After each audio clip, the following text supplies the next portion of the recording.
This movie is about the status bar. We're going to briefly talk about the modes of the worksheet which are displayed on the status bar. Take a look at some of the settings for num lock, caps lock, and scroll lock displays. Take a look at some of the statistical data that you can have automatically displayed on the status bar. Take a look at the worksheet view settings that are conveniently available on the status bar. And lastly, take a look at the zoom and the zoom slider bar. This structure is the status bar.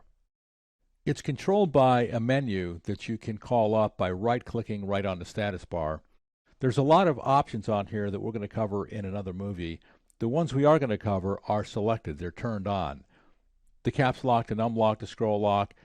With these options checked, and we turn on the num lock, my keyboard tells me my num lock is on. That's that green message. We look at the status bar, and the num lock is displayed. The scroll lock and the caps lock work the same way. It can be useful to know whether you have your num lock on or not. Sometimes you don't have your num lock on and you press what you think is a number and you start bouncing around the worksheet. It can get a little annoying. This is a way for you to keep up with whether your num lock or your caps lock is on.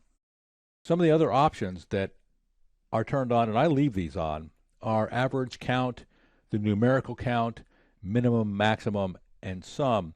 These are standard statistical measurements, values that you can get easily by left-clicking your data and just highlighting a range of cells.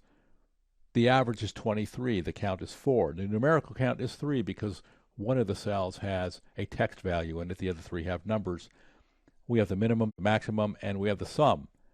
The display of these statistical measurements on your data can be very convenient to have when you can get them just by left-clicking and dragging and selecting a range of cells. Another option that's selected on here is View Shortcuts. Now, it's not totally obvious as to what that is, but when I click it, we get the little icons displayed on the status bar that gives us 3 choices about the view settings for the worksheet. We're currently in the normal view. I can select the middle one and I get the page layout view.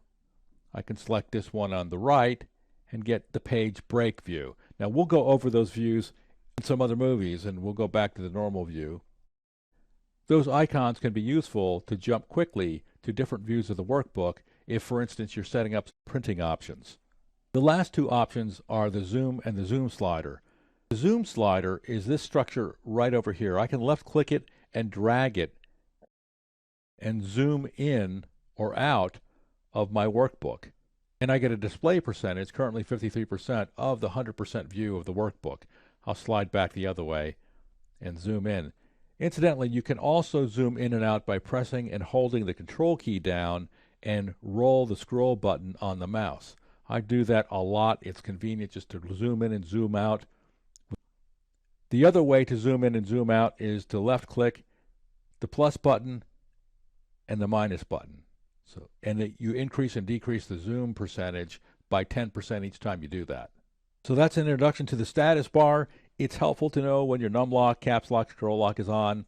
It's convenient to be able to select some of your data and get some of the statistical measurements on the fly without too much difficulty.